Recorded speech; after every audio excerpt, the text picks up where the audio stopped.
guys, here I'm just going to make a really quick dessert with some leftover cherry pie filling I had from Thanksgiving because I didn't have extra can and I didn't know what to do with it. And I love cherries, I love blueberries too, so I figured I'd make something really quick with some puff pastry. So here I'm just using the top of one of my, it's like a little shaker, to score circles out of the pastry. So you can make them a little bigger than this if you want the size to come up a little bit more than mine did. But this was fine because I'm going to use a little mini muffin tin. So I'm going to make 6 of these with this leftover puff. I had this puff pastry too from the last time I made blueberry tarts.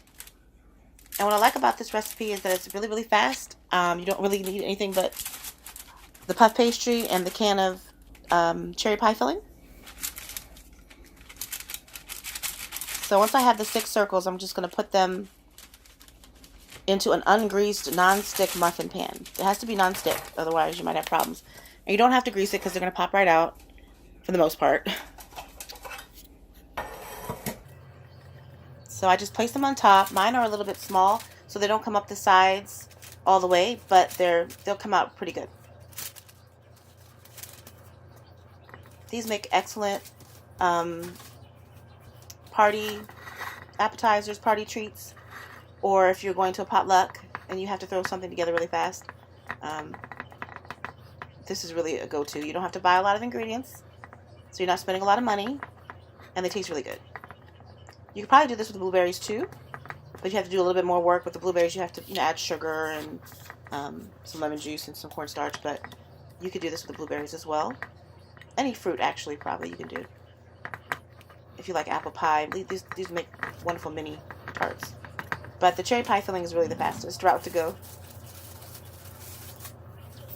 Okay, and here I have a little plastic knife that I'm just scoring the bottoms because this is puff pastry. You don't want them to be too puffy.